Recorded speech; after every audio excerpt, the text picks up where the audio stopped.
Thank you.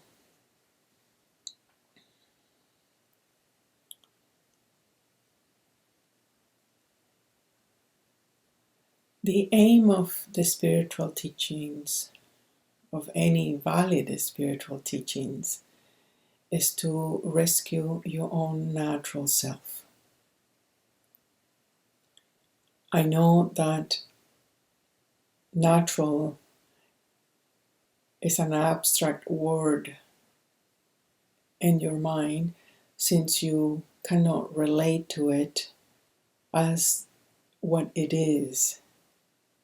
We cannot even understand nature on the planet Earth. We don't even realize that Earth is a living organism, and we may realize, but we don't relate properly to it. So start with that sincere acknowledgement. I don't really know what is my natural self.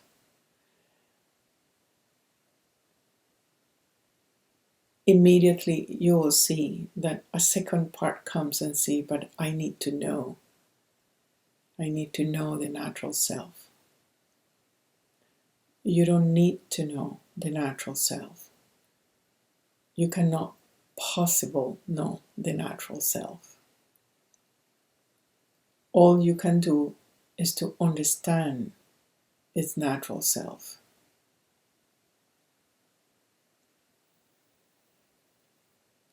In one part, you need to understand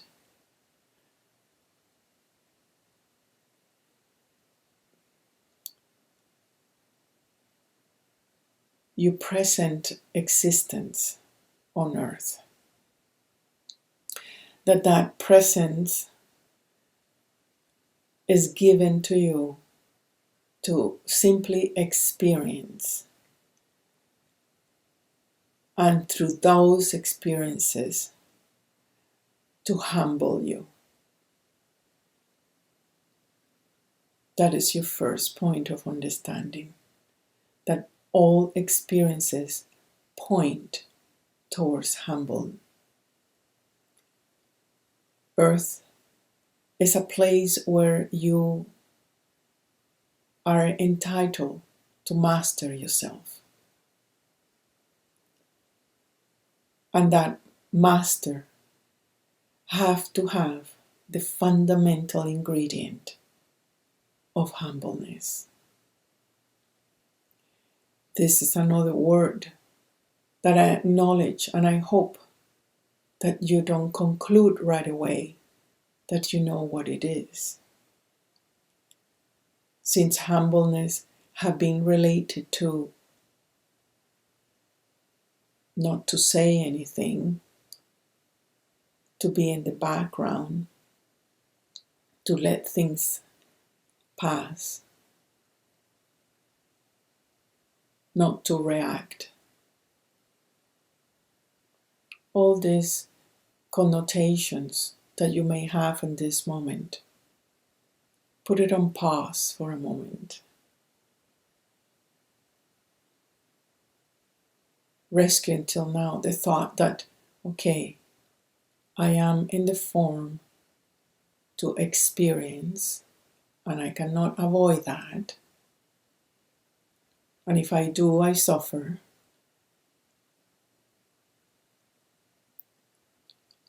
And those experiences are designed to humble me.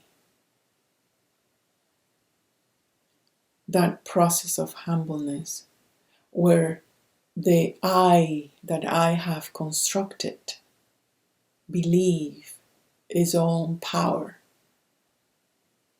somehow get adjusted, get placed in the right place, not in the place of importance and identification that I have been given it.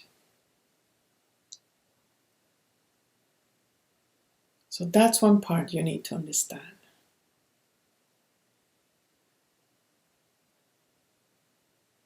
Your world of form have complete freedom of expression. You're free to create anything. You will, of course, receive the consequences of your creation and your choices in the form.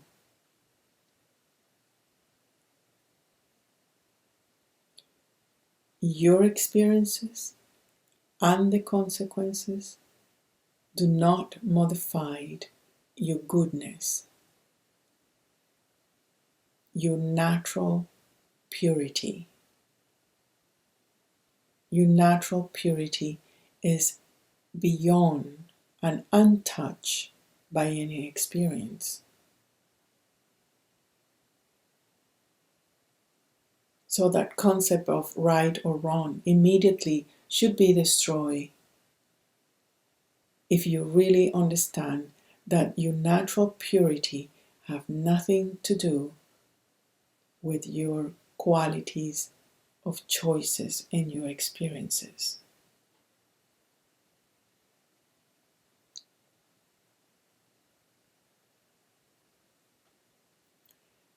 Your life on earth is successful if you had humbled yourself. If any experience donate to you a teaching, an awareness, a relaxation, a completion, then you have humble.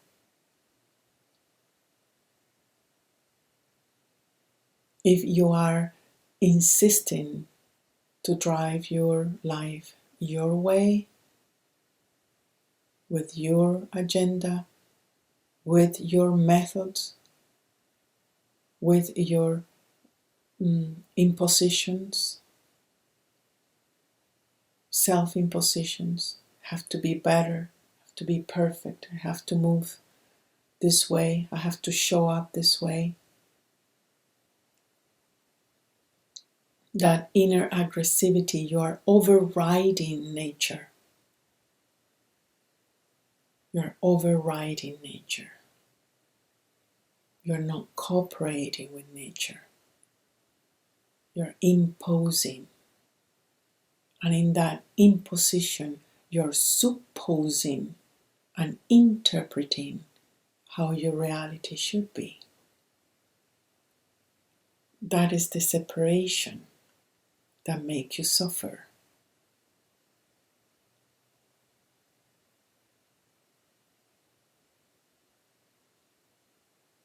You feel with no shelter. Your misconception that you can shelter yourself.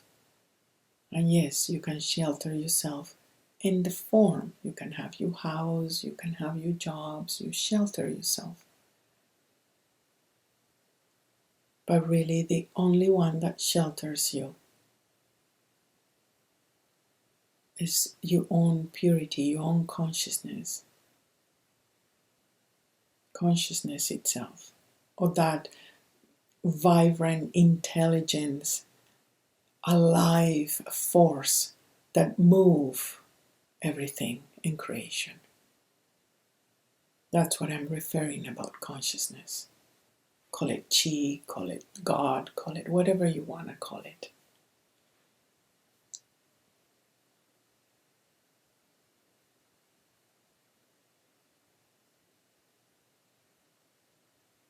So you're following me.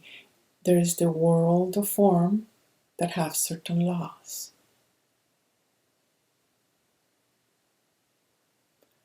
There is a world of the consequences and memories of your experiences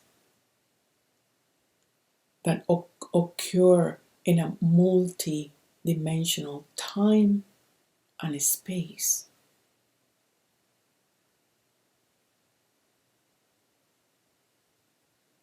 These two worlds relate with each other, coexist within each other. So the first understanding is these two parts that are interacting and have different laws. The effort is applicable to the world of form. In order to pay your bills, you need to make an effort. But in order to contact your own self, is no effort, it's effortlessness. When you understand this too, you start walking in certain harmony.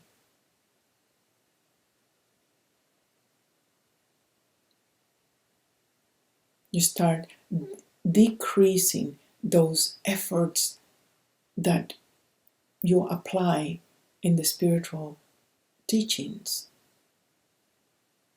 Spiritual teachings need to be based more in transmission than in actual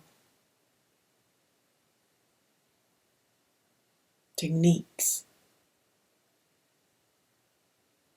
The techniques simply stabilize your mind a little bit and your emotions and the physical body.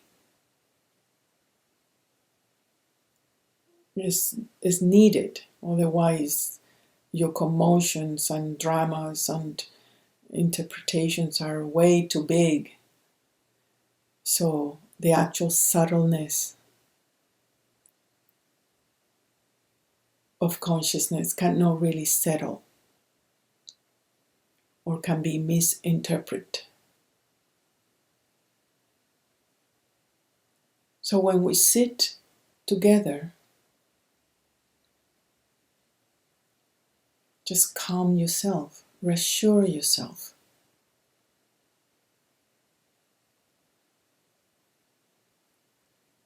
So the satsangs are not only at the mental level,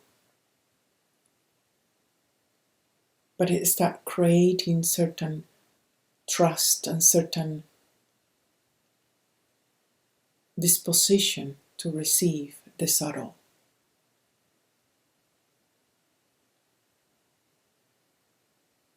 It's effortless. It needs to go together, effort and effortlessness. For some things you need effort, for other things you don't need effort. The teachings lay out what are the things that need effort and what are the things that don't need effort. Once these two dynamics start to be cooperating with each other, a third element comes forward, which is the embodiment of your own light. The complete regeneration of your hormones, nervous system, perception, chakra system, everything regenerates into another form that is, again, within the human form, but in a complete different expression and perception. Is the management, acquisition, stabilization, regeneration through light. And that is the process of enlightenment.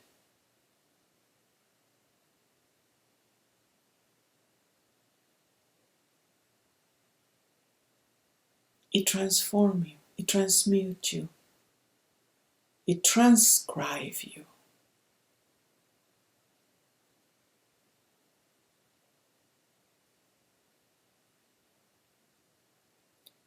In that arrival, then there is a preparation, or that arrival is a preparation for something of different form. Not necessarily different eyes or mouth or face, but internally is a different form. You are not anymore the common human. You have awake all the faculties, other understandings. It makes you a prophet, it makes you a mystic, it makes you a creator, it makes you a partner with the dynamics.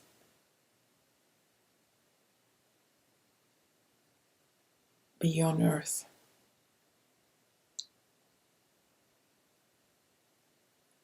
So it is all an evolution. If we see the spiritual teachings as a platform of evolution,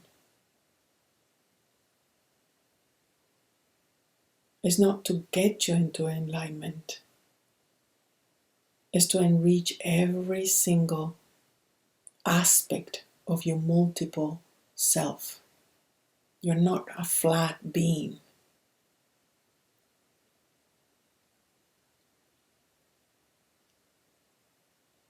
You have a lot to deal with.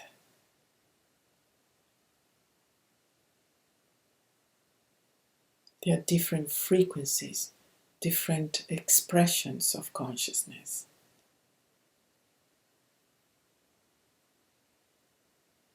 And your nervous system is capable of reshaping itself to make that proper perception, to make that proper transmutation.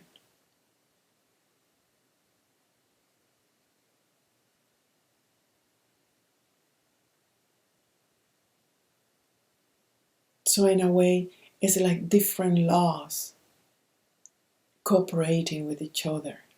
The law of effort, the law of no effort, the law of regeneration, the law of expansion, and so on.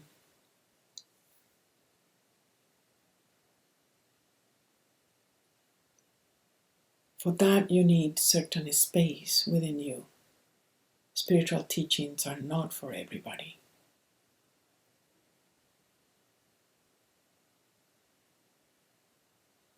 The seeker, as most teachings have called those individuals interested in knowing the self, in going within and placing themselves into that journey of self-knowing and transformation.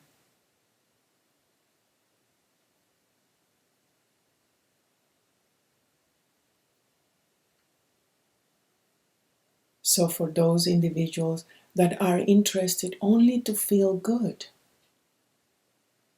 to live a life that is balanced, have kids and be peaceful, contribute to earth, represent itself in a community, etc. For those individuals, just a simple practice will do that. Good breathing, meditation, some yoga, some nutrition, some body care will do that.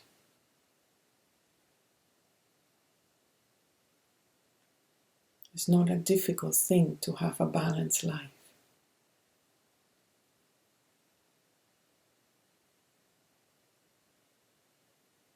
However, it's danger, because you can create certain complacency and think that, oh, that's all.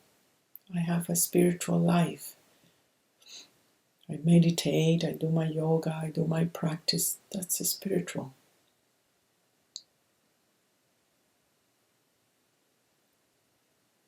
So that complacency can be in your way in going more subtle and dealing with things that are from the world of effortlessness, where time and space is capricious, where the information is only given accordingly to what you need. to realize and to humble. It's the world of surrender. It's the world of acute reflectivity. It reflects. You are like the moon that reflects back the light of the sun. It doesn't know what will be the quality of the sun, the information that the sun will place on it.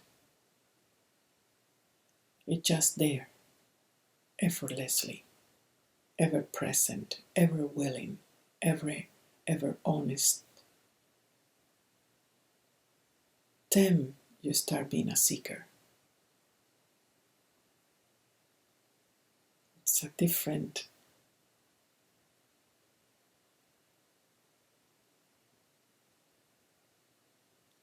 relationship with yourself.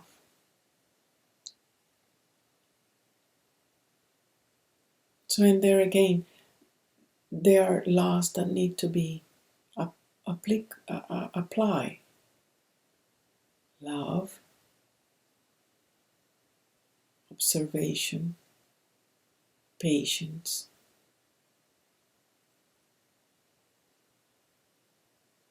curiosity,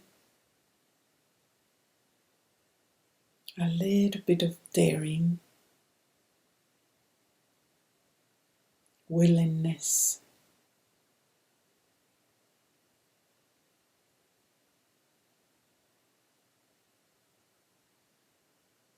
presence. I am here. I am here. I am here. So we start listening, certain knowing, certain wisdom. And that wisdom is transferred to our daily life. We get insights. And from that insights, we materialize and contribute through our own uniqueness. Aspects of creation that it needs to be expressed.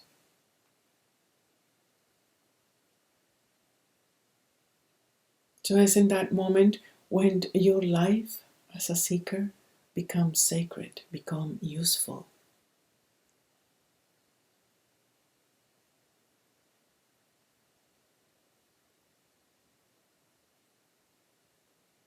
Little by little, as you are giving more and more space for that knowing to come into your speech, your actions, your relationships, your profession, little by little, as it occupied all those aspects of you, you allow that light, that inspiration to come into your body, to come into form, to come into your speech. It creates a inner innate, it ignites itself. And that's enlightenment.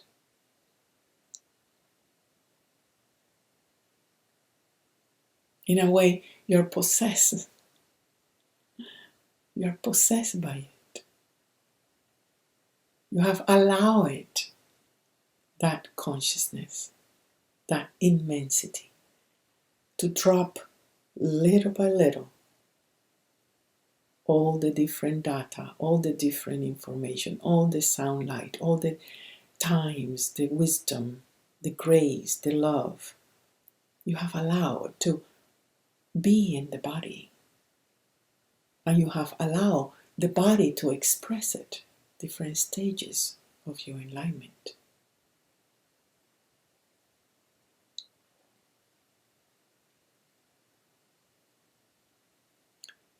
So it's an evolution, very orderly, very precise, very giving, very nourishing, very substantial. very strong, very expressive, very complete.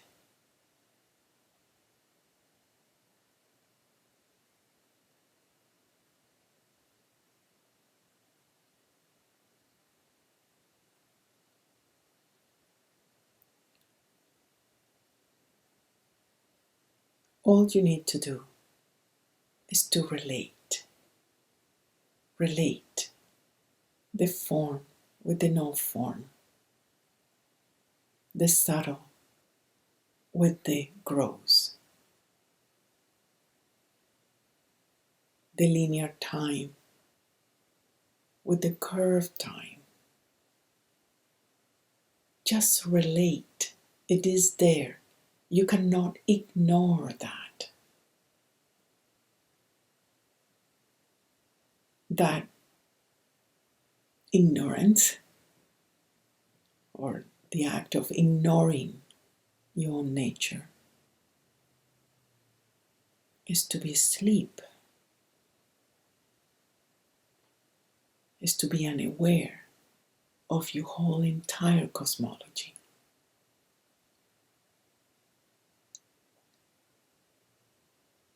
So, as much as it's a journey,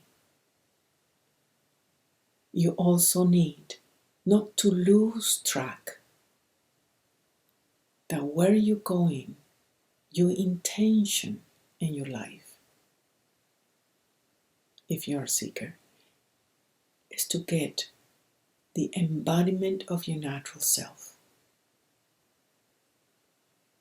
the animation of your natural self, the representation of the natural self. That natural self is one and the same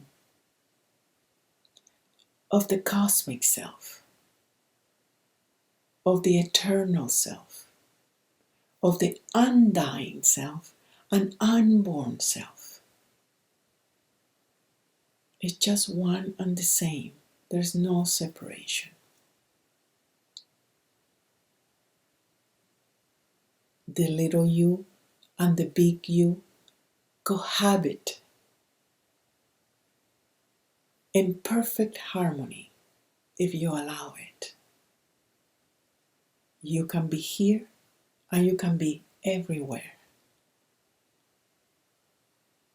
You are in and you are out simultaneously, continuously, alive, creating and destroying and manifesting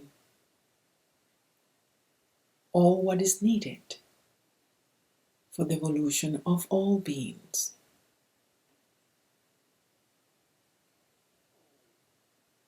You, as a seeker, are sacred because of that honor to represent consciousness, to be in consciousness, to represent consciousness, to be immersed in consciousness, to be aware of that, make you sacred. It makes you establish in your true nature.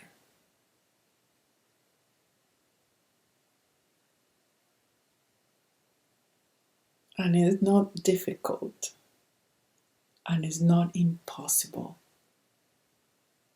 It's part of your natural evolution to realize that.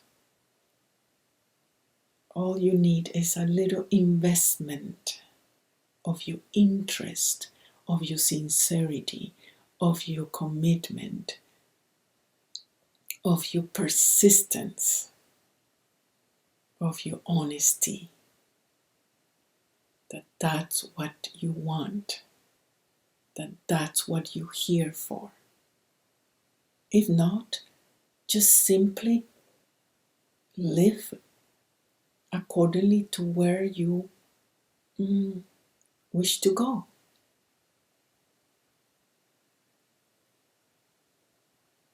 Isn't that is also sacredness?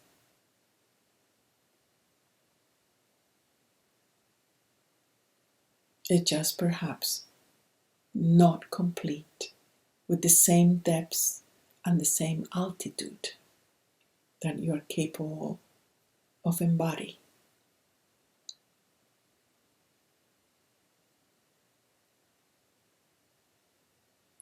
And sooner or later,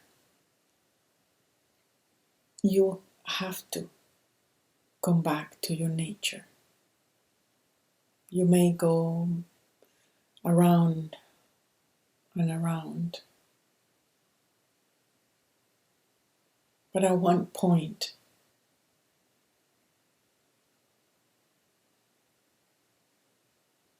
you are awake of that necessity.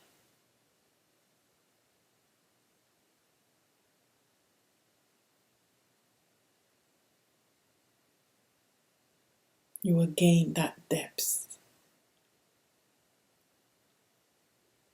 You're built to look for that depth.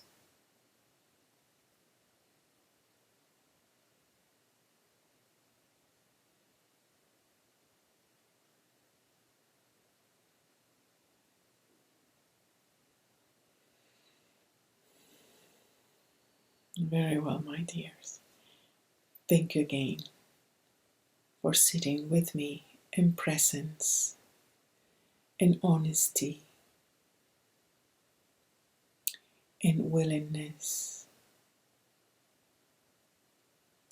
with your full sincerity.